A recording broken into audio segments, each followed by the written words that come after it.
মাখন হলো সুন্দর করে, তখন রাস্তায় চলতে সুবিধা, কিন্তু রাস্তায় তখন একটা নিয়ম করে দেয়। কি নিয়ম? রাস্তার মাঝখান দিয়ে লাল দিয়ে দেওয়া, যারা ওই দিক থেকে আসবে ওই দিয়ে আসবে, যারা এই দিক থেকে যাবে তারা এই পাবে। তাই তারপর আবার কি রাস্তা আরো বড় হয়, আর একটু নিয়ম, এই যারা 100 কিলোমিটার বেগে যাবে তারা এই রুট দিয়ে, যারা 60 কিলোমিটার 70 কিলোমিটার বেগে যাবে এই রুট দিয়ে, যারা পায়ে হেঁটে যাবে তারা ওই খারাপ দিয়ে, যাদের গাড়ি খারাপ হয়ে যাবে তারা সাইডে এখানে দাঁড়াবে। এর বড় বড় রাস্তা তৈরি করতে হবে, তাকে বলা হয় রুল অফ দ্য রোড, মানে ট্রাফিক আইন, এইগুলো মানতে হবে। তেমনি ভগবান থেকে যারা এগিয়ে নিতে চাইছে তাদেরকে ভগবান আর একটু সহযোগিতা করার জন্য এই শাস্ত্র বা আরেকটু শিক্ষা বিষয় নিয়ম করে দিয়েছে।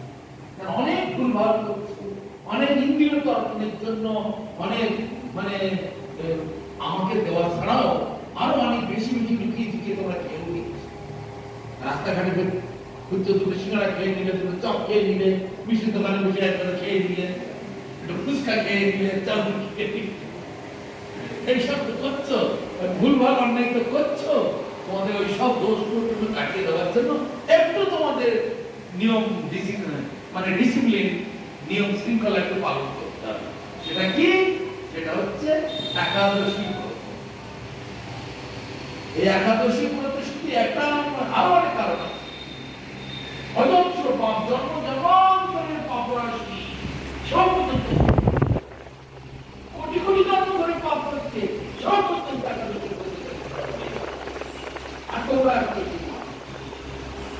লক্ষ কোটি ব্রত করার দরকার নাই। একাদশী ব্রত করতে পারে না। অনেক আমাদের নবদ্বীপের মেয়েরা দেখছে জল দেওয়ার জন্য শিবের মাথায় জল ঢালার জন্য লাইন দিয়েছে। একাদশী কিছু করবে না, একাদশী এই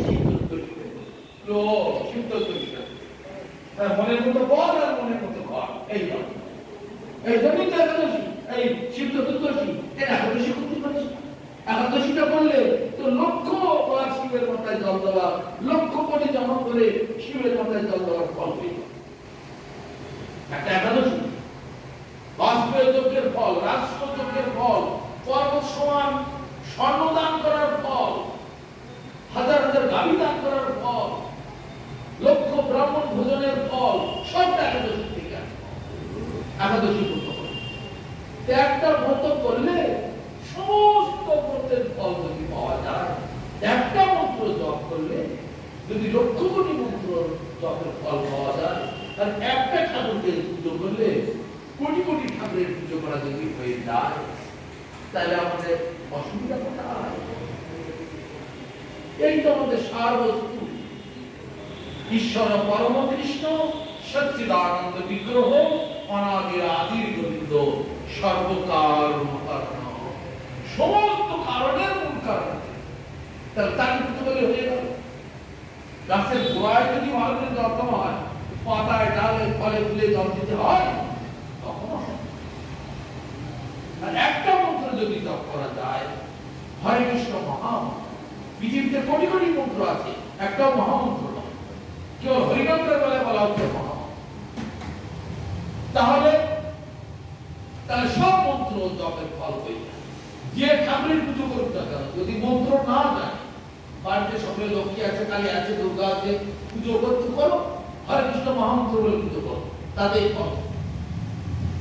মহামন্ত্রের মধ্যে অনন্ত কোটি মন্ত্র সব ঢুকে আছে। মহামন্ত্র দিয়ে আরতি করলে, পুজো করলে সব মন্ত্রের ফল। আর একাদশী ব্রত পালন করলে আর কোন ব্রত পালন করতে বাকি থাকে না, সব ব্রতের ফল একাদশী ব্রত। তাই একাদশী ব্রতটি প্রত্যেকে পালন করা অবশ্য করতে। একাদশী আবার দুই ভাগে ভাগ করেছে, একটা শাক্ত মত আর একটা গোস্বামী মত। শাক্ত মতেরটা আগের দিনে হয়ে যায়। এর আবার কেন কি বৃত্তান্ত পদ্মপুরাণে তার আবার বিস্তৃত ব্যাখ্যা দেওয়া আছে। শুনলে আবার অনেক লোকের মন খারাপ হয়ে যাবে, সেই জন্য সব জায়গায় সেগুলো বলি না। প্রাইভেট ভাবে লোক যখন জিজ্ঞাসা করে তখন সেইগুলো বলা যায়। সব জায়গায় বলা যায় না, শাক্ত মত আর গোস্বামী মত আলাদা কেন, তার কি ফলের কি ফল, এরকম বিরাট কাহিনী আছে। তা যাই হোক, তো যথাসাধ্য বৈষ্ণবীয় মতে গোস্বামী মত, তো বৈষ্ণবীয় মতে গোস্বামী মতে একাদশী ব্রত পালন করলে সকলের কল্যাণ হবে। আজকে যে বিশেষ একটি একাদশী ব্রত, এই একাদশীটা বললাম একটু ভগবান নিয়ম বানিয়ে দিয়েছে। নিয়ম, ডিসিপ্লিন মানে নিয়ম, সেটা সব জায়গায় নিয়ম। পুলিশের চাকরি করতে গেলে নিয়ম, মিলিটারিতে চাকরি করতে নিয়ম, স্কুল কলেজে নিয়ম, হসপিটালের নিয়ম, আরে বাথরুমে গেলে সেখানেও লাইন। ছেলে মিলে আগে যাও দেখি, ধক্কা মেরে ফেলে লাইন, বাথরুমে টয়লেটে যাবো তো লাইন, টিকিট কাটতে গেলে লাইন, সব জায়গায় লাইন।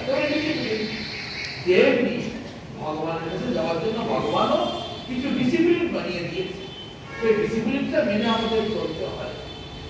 তা সেই ডিসিপ্লিনের জন্য একাদশী, আজকে যে বিশেষ একাদশী ব্রত, এই একাদশীটার নাম হচ্ছে পবিত্রারোপণী একাদশী। এই পবিত্রারোপণী একাদশীটা কি বস্তু, কিভাবে কোথা থেকে উৎপত্তি হলো, কেন বা পালন করব, এই একাদশী পালনের ফল কি, সব একাদশী আলাদা আলাদা ফল আছে। কেউ কেউ বলে শুধু নির্জলা একাদশীটা, কেউ কেউ বলে শুধু বছরের 4টি করি, তাহলে বারে 4 দিন পতির ঘর করবে আর বাকি কদিন কি পাগলের ঘর করবে। আমার মুখটা একটু খারাপ, পড়া পড়া ভাষা বেরিয়ে যায়, আমি 4টা একাদশী আর বাকি 22টা একাদশী কি দোষ করে, হ্যাঁ 26টা একাদশী টোটাল, তো 4টে করলে 22টা বাকি থাকলো, তো 22টা একাদশী কি দোষ। এইরকম সব লোক বিভিন্ন মতের আছে, এইসব মন গড়া ধর্ম চলে না, ধর্ম পরম্পরা ক্রমে আসে। তাই ভগবান অর্জুন কি বলছে, এবং পরম্পরা প্রাপ্ত নিমম রাজস্বই, হে অর্জুন এইভাবে পারম্পর্য করবে এই জ্ঞানের প্রতি। এই জ্ঞান প্রথমে আমি সূর্যকে দিয়েছিলাম, সূর্য তার পুত্র ইচ্ছাকে দিয়েছিল, তার পুত্র বিবস্বাকে দিয়েছিল, তার পুত্র মনুকে দিয়েছিল। এইভাবে যে গুরু শিষ্য পরম্পরা ক্রমে এই জ্ঞান দিতে হবে। আমরা যে কথাগুলি বলি কোথা থেকে, এই আমাদের গুরুবর্গ বসে আছে, তাদের কাছ থেকে আমরা পেয়েছি, তাই আমরা বলছি। আবার আমাদের থেকে যারা শুনে রাখছে তারা তার পরবর্তীকালে তাদেরকে শোনাবে এইভাবে। তো যাই হোক, সময় বেরিয়ে যাচ্ছে বলে ঝটপট করে বলতে হচ্ছে। তো আজকে একাদশী পবিত্রারোপণী একাদশী, একদিন মহারাজ যুধিষ্ঠির ভগবান কৃষ্ণকে জিজ্ঞাসা করলেন, হে প্রভু শ্রাবণ মাসের শুক্লাপক্ষের একাদশীর নাম কি, তা কৃপা করে আমাকে বলুন। যুধিষ্ঠির মহারাজ কৃষ্ণ তো ওদের সঙ্গে বন্ধুভাবে চলতেন, সেদিন কৃষ্ণকে জিজ্ঞাসা, কিন্তু সবাই জানতেন কৃষ্ণ একমাত্র ভগবান, বন্ধু মতো চলছে, একসঙ্গে খাওয়া দাওয়া ওঠা বসা, কিন্তু মাঝে মাঝে ভুলে যেত, কিন্তু মাঝে মাঝে না, কৃষ্ণ তো ভগবান, আপদে বিপদে পড়লে কৃষ্ণ। সেই রকম যখন ছেলে মা বাবার সঙ্গে চলতে চলতে এমন হয়ে যায়, মা বাবার একটু ত্রুটি হলেই খামছে নিচ্ছে, কামড়ে নিচ্ছে, চুল ধরে টানছে, কামড় ছেড়ে দিচ্ছে, কিন্তু বিপদে পড়লে মা আমাকে দিচ্ছে। তাহলে এই ছাড়া আমার আর ঘটনা নেই। তেমনি পাণ্ডবরা আপদ বিপদে পড়লেই ভগবান, তাই ভগবানকে জিজ্ঞেস করছে। শ্রীকৃষ্ণ বললেন, হে মহারাজ এখন আমি সেই পবিত্র ব্রত মাহাত্ম্য বর্ণনা করছি, মনোযোগ দিয়ে তা শ্রবণ করুন, যা শোনা মাত্রেই বাষ্পেয় যজ্ঞের ফল লাভ হয়। বাষ্পেয় যজ্ঞ, ত্রেতা যুগে যজ্ঞগুলো হতো, বাষ্পেয় যজ্ঞ, অশ্বমেধ যজ্ঞ, রাজসূহ যজ্ঞ, অনেক রকমের সব যজ্ঞের নাম ছিল, এক একটা যজ্ঞের নিয়ম কানুন এক এক রকম। বাষ্পেয় যজ্ঞ এক ধরনের যজ্ঞ ছিল, বিরাট, একমাত্র রাজারা ছাড়া সাধারণ মানুষই যজ্ঞ করতে পারত। তো ভগবান কৃষ্ণ যুধিষ্ঠির মহারাজকে মনোযোগ দিয়ে শুনতে বলছেন।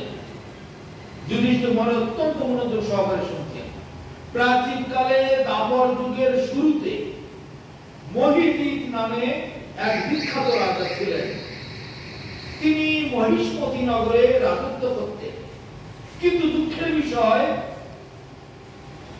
এই যে তার বিন্দুমাত্র সুখ শান্তি ছিল দাপর যুগের শুরুতে। প্রাচীন কালে মহিষ্মতি নগরে মহিদিক নামক রাজা, খুব সুন্দর রাজা ছিল, ধর্মপরায়ণ, কিন্তু তার মনে সুখ শান্তি কিছু ছিল না। কেন সুখ শান্তি ছিল সেটা বলছে। কেননা তিনি অপুত্র ছিলেন। পুত্র না থাকলে মা বাবার মনে কি আর শান্তি আসে? মা বাবারা পুত্র পুত্র করে বেশি পাগল পায়। এই পুত্র বাবার জন্য এ কাছে ঢিল মারছে, ও কাছে ঢিল মারছে, তারা পিঠে গিয়ে পাঠা বলে দিচ্ছে, সেখানে কত কিছু করছে। কেননা ওই পুত্র বড় হবে, বড় হলে বউ আসবে, বউয়ের কাছে লাঠি পেটা খেতে হবে, ছেলের কাছেও লাঠি গালাগালি খেতে হবে, শেষকালে বৃদ্ধাশ্রমে যেতে হবে।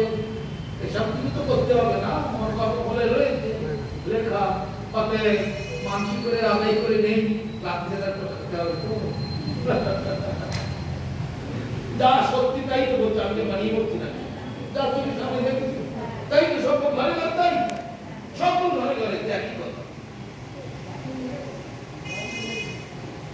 এইসব কাহিনী যদি বিস্তারিত বলতে যাই, শুনে অবাক হয়ে যাবে মা বাবার সঙ্গে ছেলে সন্তানে কি ব্যবহার করছে। একটা বড় খাতায় লিখিত ভর্তি হয়ে গেছে এইসব কাহিনী। তা যাই সময়ের কমের জন্য সংক্ষেপে যাচ্ছে। তো পুত্রহীনের ইহলোকে ও পরলোকে কোনো সুখ হয় না, এইরূপ চিন্তা করতে করতে বহুদিন কেটে গেল। কিন্তু তবু পুত্র মুখ দর্শনে রাজা বঞ্চিতই রইলেন। নিজেকে অত্যন্ত দুর্ভাগা মনে করে রাজা চিন্তাগ্রস্ত হলেন। প্রজাদের সামনে গিয়ে বলতে লাগলেন, হে প্রজাবৃন্দ, তোমরা শোনো, আমি এই জন্মে কোনো পাপজনক কাজ করিনি। প্রজাদের সামনে গিয়ে বলছে, আমি তো কোনো পাপজনক কাজ করিনি। তারপরে অন্যায়ভাবে আমার রাজকোষ বৃদ্ধি করিনি, অন্য দেশ জয় করা, চুরি ডাকাতি করা, কিছু করিনি। ব্রাহ্মণদের বা দেবতাদের, বৈষ্ণবদের, ভক্তদের অনেক সম্মান করেছি, সম্পদ দান করেছি, কখনো তাদের বিমুখ করিনি। উপরন্তু প্রজাদেরকে পুত্রের মতো পালন করেছি, ধর্ম অনুযায়ী পৃথিবী শাসন করেছি।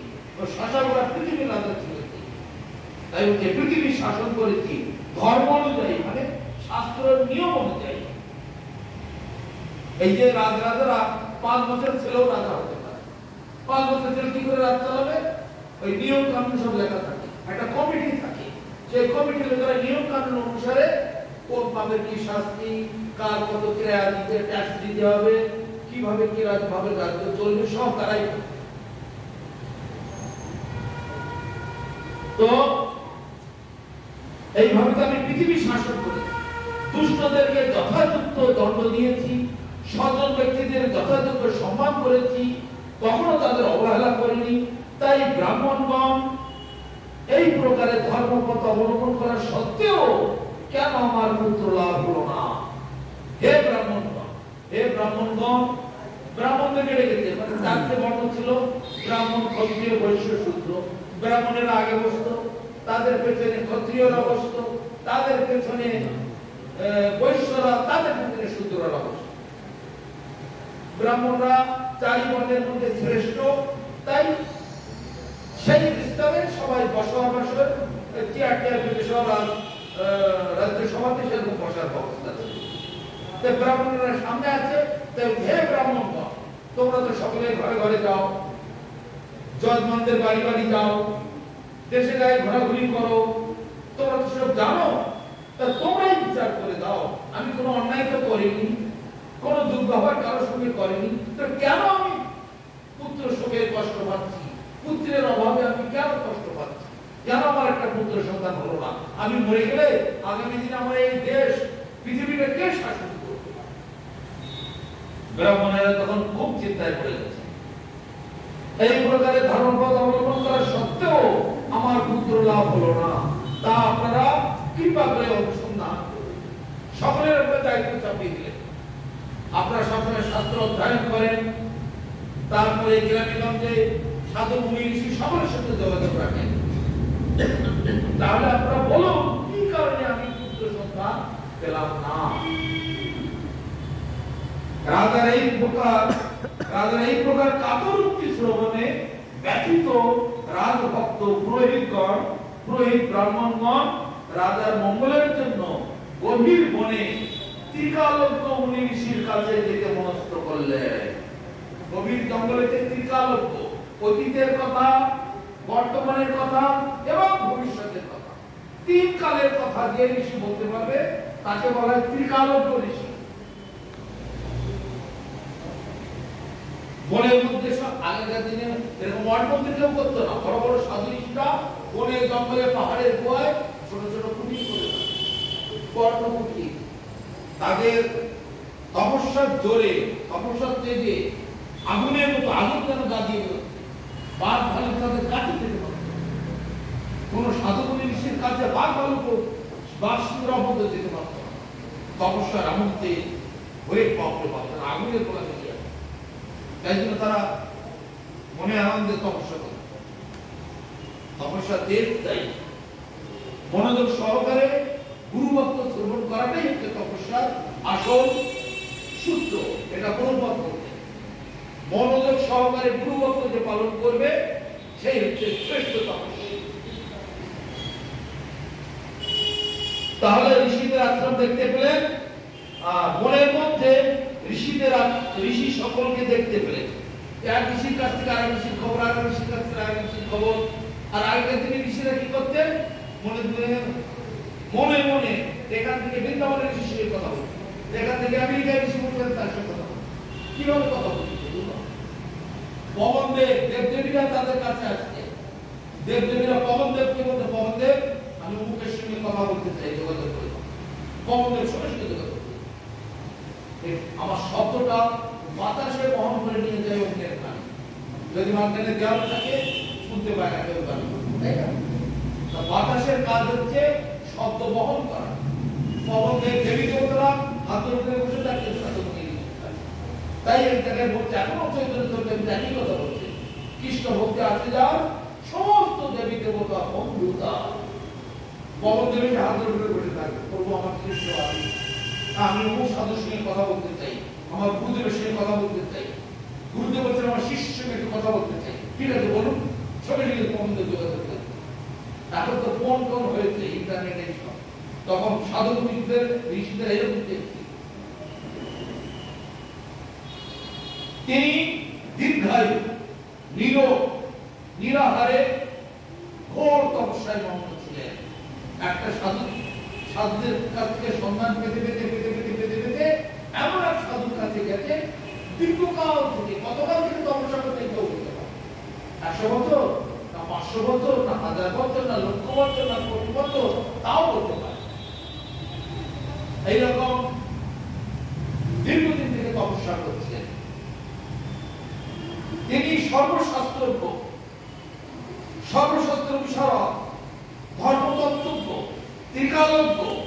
সেই মুনির নাম হলো লোমশ মুনি, লোমশ ঋষি। ব্রহ্মার এক কল্প অতিবাহিত হলে মুনির গায়ের একটি লোম খসে পড়ে, সারা গায়ে লোমে ভর্তি ছিল। তাহলে কত তার আয়ু? এক কল্পকাল অতিবাহিত হলে একটা লোম খসে পড়বে, আবার আরেক কল্পকাল অতিবাহিত হলে আরেকটা লোম খসে পড়বে, আবার আরেক কল্পকাল অতিবাহিত হলে আরেকটা লোম খসে পড়বে। তাহলে এখন এক কল্পকাল সমান কত বছর? শ্রদ্ধাগণ বলো, এক কল্পকাল সমান কত বছর? হ্যাঁ, এক কল্প দিনে দেখো বলছি, 25,000 বছর কলিযুগ। এর আগে ছিল দাপর যুগ, এর ডবল, 8,64,000 বছর। আর তার আগে ছিল ত্রেতা যুগ, এর 3 গুণ, তার মানে 17 লক্ষ কিছু বছর। আর তার আগে ছিল সত্য যুগ। সত্য যুগের আগে কত ছিল? এই 4টে যুগ যুগকে একসঙ্গে করে মহাযুগ বলা হয়। মানে 40-35,000 বছর, তার ডবল, আর তার থেকে 3 ডবল, তার 4 ডবল, এই 4টি যুগকে একসঙ্গে ধরলে 43,20,000 বছর হয়। এই 43,20,000 বছরকে একটা মহাযুগ বলা হয়। আবার বলছে কি, তাহলে একটা মহাযুগ সমান 43,20,000 একটা মহাযুগ, সত্যদের একটা দাপট করি, একটা মহাযুগ হয়ে গেল 43,20,000। তো এইরকম 71টা মহাযুগ হলে একটা মন্বন্তর হয়। বুঝা গেল? তাহলে 43,20,000-কে 71 দিয়ে গুণ করতে হবে। তাহলে 43,20,000-কে 71 দিয়ে গুণ করলে একটা মন্বন্তর হয়, সেটা হচ্ছে 30,67,20,000 এক মন্বন্তর। আবার 14টি মন্বন্তর হলে এক কল্প হয়। তাহলে 30,67,20,000-কে 14 দিয়ে গুণ করতে হবে, তা হবে এক মন্বন্তর হবে। এই না 14 কোটি 14 দিয়ে গুণ করতে হবে, তাহলে কত হাজার কোটি বছর? তা সেটা হচ্ছে ব্রহ্মার একটা দিন, তাও 24 ঘন্টা নয়, 12 ঘন্টা আর এক দিন।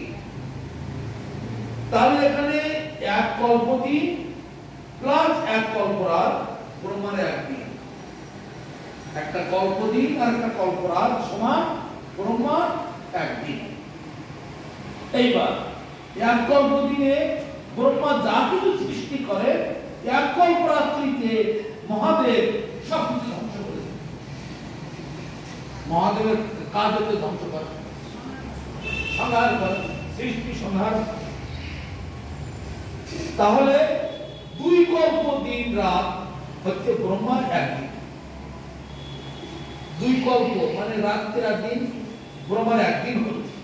এইবার ব্রহ্মার আয়ু হচ্ছে 100 বছর। এই একটা দিন খবর হচ্ছে এই 100 বছর। তাহলে এখন এই লোমশৃষি বলছে, লোমশৃষির পক্ষে ব্রহ্মার এক কল্প অতিবাহিত হলে মুনির গায়ের একটা লোম খুলে পড়ে। এই এক কল্প সমান আমরা পাচ্ছি 14টি মন্বন্তর। তারপরে 30,67,20,000-কে 14 দিয়ে গুণ করতে হবে, বললে এক কল্প হয়ে। এই এক কল্পকাল হচ্ছে একটা লোম খসে পড়ে, আবার আর এক কল্পকাল হবে আর একটা লোম খসে পড়ছে, আবার আর এক কল্পকাল হবে আর একটা লোম খসে পড়ছে। তাহলে এই মুনির আয়ুটা কত বড়! যাক, অত লম্বা কথা আর বলতে গেলে হচ্ছে না, সময় চলে যাচ্ছে। তাহলে ব্রহ্মার এক কল্প অতিবাহিত হলে মুনির গায়ের একটি লোম পরিত্যক্ত হতো। এই কারণে এই মুনির নাম লোমশ মুনি। তাকে দেখে সকলেই ধন্য হলেন।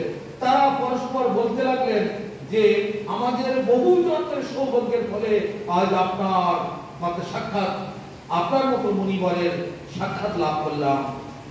এইভাবে তার মুনির গুণগান করছে, মুনির ধ্যানে মগ্ন হয়ে আছে, মুনির গুণগান করছেন। তারপর ঋষিবর তাদের সম্বোধন করে বললেন, কি কারণে আপনারা আমার কাছে এসেছেন, কি কারণে বা আমার এত প্রশংসা করছেন, তাই স্পষ্ট করে বলুন, যাতে আপনাদের যাতে মঙ্গল হয়। আমি নিশ্চয়ই তার চেষ্টা করব। উনি তো খুলে মানে পাশে বসে অত প্রশংসা করছে, এরা তো শুভ আশা কামনা এসব নিয়ে গেছে, প্রণাম করে মুনির কাছে প্রশংসা করছে। তারপরে উনি বুঝতে পেরেছে নিশ্চয়ই কোনো আশা নিয়ে এসেছে। আর ঋতির কালো ঋষি কিন্তু সব জানেন, অতীত বর্তমান আর ভবিষ্যৎ। এইবার ব্রাহ্মণেরা বলছে, হে ঋষিবর, আমরা যে উদ্দেশ্যে এখানে এসেছি আপনি তার কৃপা করে শুনুন। এই পৃথিবীতে আপনার মতো শ্রেষ্ঠ ব্যক্তি আর কোথাও নাই। ব্রাহ্মণেরা বলছে মুনিকে,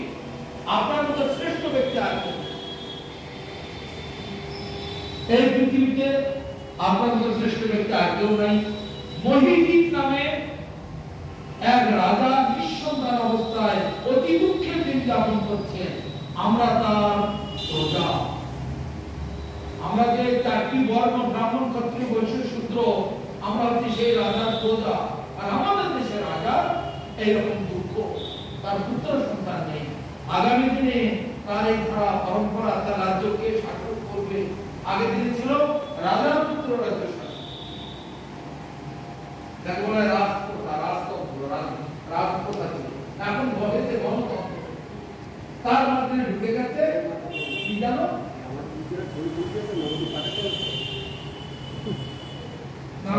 ষড়যন্ত্র আর কি সব দেখে যাবে গণতন্ত্র। আর কি স্পেশাল করে নেব, অফিসটা নেব নাকি? তার সর্বকালের সর্বশাস্ত্র হচ্ছে যে রাজা গণতন্ত্র আচ্ছা গণতন্ত্র কি করে চলবে? বলবে সেই কোন রাজা ভোটে দিতে হবে। মশাই আমাদের মন্দিরের পুরোহিত, মন্দিরের পুরোহিত আচার্য, হরে কৃষ্ণ, হরে কৃষ্ণ, আচার্য। সেই জন্য শাস্ত্রে বলছে রাজতন্ত্র যা নিয়ম বানানো আছে সেইভাবে চললে সেটা দেশ চলে, রাজ্য চলে, ভালো হবে। কিন্তু গণতন্ত্র কোনোদিন ছিল না, কোনোদিন থাকে না, কোনোদিন চলে না, সে চলতে পারে না, শান্তি আসে না কখনো।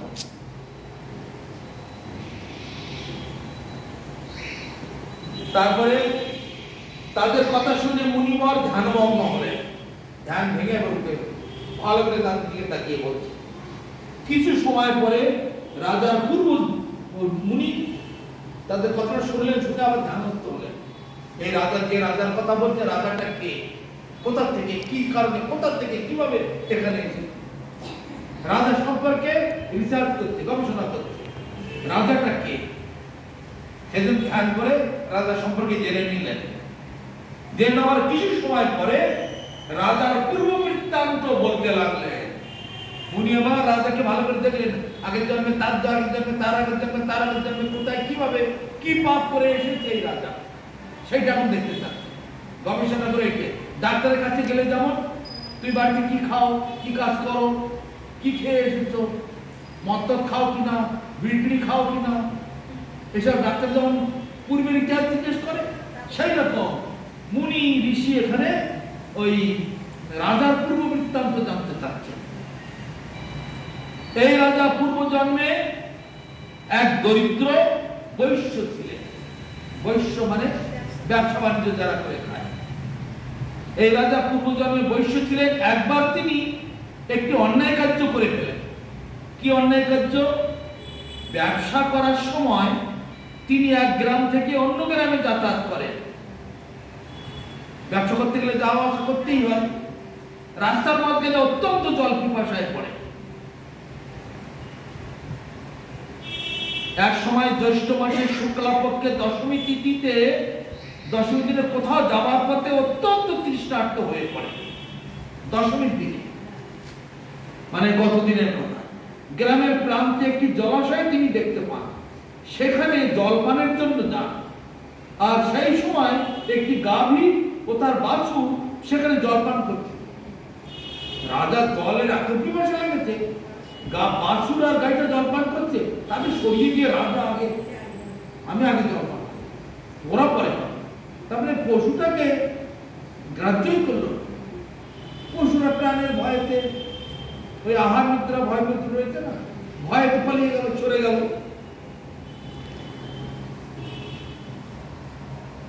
একটি গাভীও তার বাছুর জলপান করছিল, তাদের তাড়িয়ে দিয়ে তিনি নিজেই জলপান করতে লাগলেন।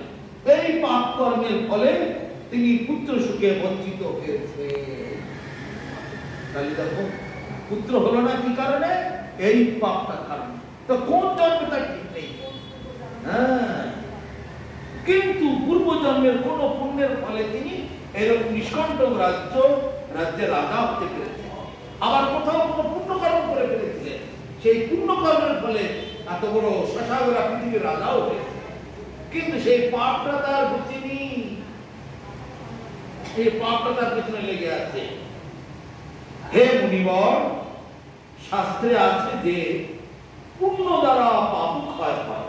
ব্রাহ্মণেরা বলছে, হে মুনিবর, পুণ্য দ্বারা পাপ ক্ষয় হয়, তাই আপনি এমন একটি পুণ্য ব্রতের উপদেশ করুন যাতে তার প্রারব্ধ পাপ দূর হয়ে যায় এবং আপনার অনুগ্রহে তিনি একটি পুত্র সন্তান লাভ করতে পারেন। লোমশ মুনি বললেন, শ্রাবণ মাসের শুক্লা পক্ষের পবিত্রারোপণী একাদশী ব্রত অবিষ্ট ফল প্রদান করে।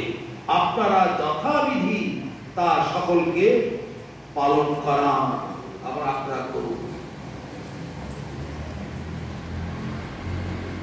মুনিবর বলছেন, শ্রাবণ মাসের এই শুক্লা পক্ষের যে পবিত্রারোপণী একাদশী অত্যন্ত পূর্ণ ফল দান করে। আপনারা সবাই মিলে করবেন, আবার রাজাকেও করাবেন, আর আপনাদের সকলের যে পূর্ণ ফলটা হবে সেই ফলটা রাজাকে সমর্পণ।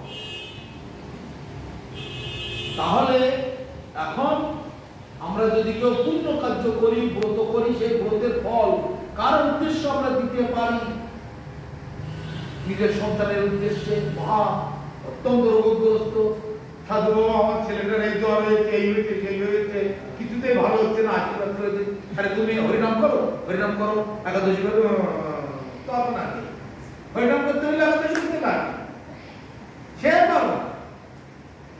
ঠাকুরকে ভোগ দিয়ে প্রসাদ দাও, হরিনাম করে একাদশী করো, একাদশীর ফলটা দিয়ে দেবে, ছেলে ভালো হয়ে যাবে। ও সব শুনতে লাগে। আমার যেমন বিলু তেমনি রবে, চুল ভিজাবে না। আমার মাথার বেনু আমি খুলবো না, একটা চুল যেন নষ্ট না হয়। আমি যেমন ঝোল ঝাল খাচ্ছি, যেমন আমি রসিয়ে মজিয়ে ভোগ করছি, সেটা আমার থাকতে দিতে হবে। একাদশী করতে পারবো না, হরিনাম করতে পারবো না, দীক্ষা নিতে পারবো না, গলায় তুলসী মালা করতে পারবো না, মাথায় মাটির কাদা লেগে তোর কপালে ওইসব নোংরা করতে, কপালটা নোংরা করতে পারবো না। তা আমার যেমন বিলু তেমনি হবে, আমার চুলটাও যেন না। এইরকম সব লোক তো জগতে না। লোমশ মুনির উপদেশ শুনে আনন্দ চিত্তে গৃহে প্রত্যাবর্তন করলেন সমগ্র ব্রাহ্মণ আর তাদের সমস্ত প্রতিনিধি দল, ক্ষত্রিয় বৈশ্য যারা যারা দল হতে সঙ্গী ছিলেন, তারা সবাই ফিরে আসলেন। ফিরে এসে কি করতে লাগলেন? রাজাকে সব কথা জানালেন।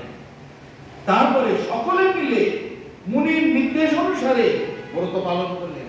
সবাই মিলে ব্রত পালন করলেন। কিভাবে? আমাদের তোমাদের আপনাদের মতো নয়। গতকালে কি বলেছে? আরে কালকে একাদশী, দুটো রুটি বেশি করে খেয়ে দে। এই তো একাদশী। একাদশীর পূর্ব দিতে, একাদশীর পূর্ব রাত্রিতে অনাহারে থাকতে হবে। একাদশীর পূর্ব দিনে মধ্যাহ্নকালে হবিষান্ন খেতে হয়। দুপুরবেলা হবিষান্ন দশমীর দিনে, রাত্রিতে উপবাস। পেটটা খালি করো, খালি করে তারপরে তুমি উপবাস করো। আর আমরা গলায় গলায় হাঁসের মতো খেয়ে তারপরে উপবাস করছি। দেখি উপবাস বলে আবার উপদিন দেখছি, উপবাসের দিনে আবার কি আলু ভাজা, বাদাম ভাজা, তরকারি, পায়ে যেটা ওটা সেটা, ফল মূল, তাও খানিকটা গলায় গলায় খেয়ে। তার মধ্যে কি একাদশী হচ্ছে? হ্যাঁ, তা একাদশীটাতে একাদশী মতো করতে হবে।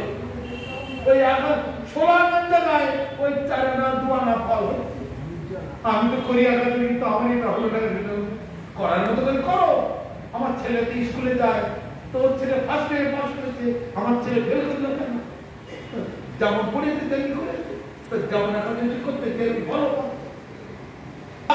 আর সেই দলবল যারা ছিল, ক্ষত্রিয় বৈশ্য যারা দল বেঁধে গেছিল, সবাই রাজ্যের সকলকে, বন্ধু বান্ধব সকলকে জানিয়ে দিলেন, সবাই মিলে একাদশী পালন করো, করে একাদশীর ফলটা রাজাকে দান করবে। রাজা তো সপরিবারে একাদশী করছে। একাদশীতে নির্জলা করতে হয়, রাত্রি জাগরণ করতে হয়। আবার জাগরণটা টিভি খুলে দিয়ে নয়, জাগরণ হরিনাম করতে হবে, সংকীর্তন করতে হবে।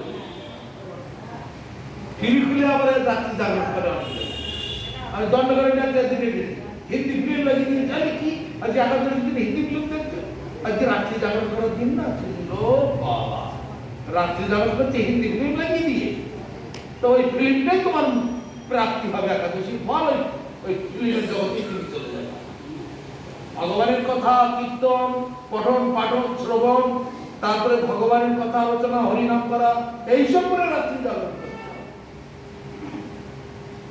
তারপর সকলে মিলে মুনির নির্দেশ অনুসারে ব্রত পালন করলে তাদের সকলের পূর্ণ ফল রাজাকে প্রদান করলেন। সেই পূর্ণ ফল প্রভাবে রাজমহিষী অল্প দিনে গর্ভবতী হলেন। উপযুক্ত সময়ে বলিষ্ঠ সর্বাঙ্গ সুন্দর এবং সুপুত্র সন্তানের জন্মদান করলেন। ভবিষ্য পুরাণে এই মাহাত্ম্য বর্ণিত হয়ে আছে। এই ব্রত মাহাত্ম্য যিনি পাঠ করেন, শ্রবণ করেন এবং এই সমস্ত পাপ থেকে তিনি সমস্ত পাপ থেকে মুক্ত হয়ে এবং পুত্র সুখ ভোগ করে অবশেষে দিব্যধাম প্রাপ্ত হন। হরি বল, হরি বল, হরি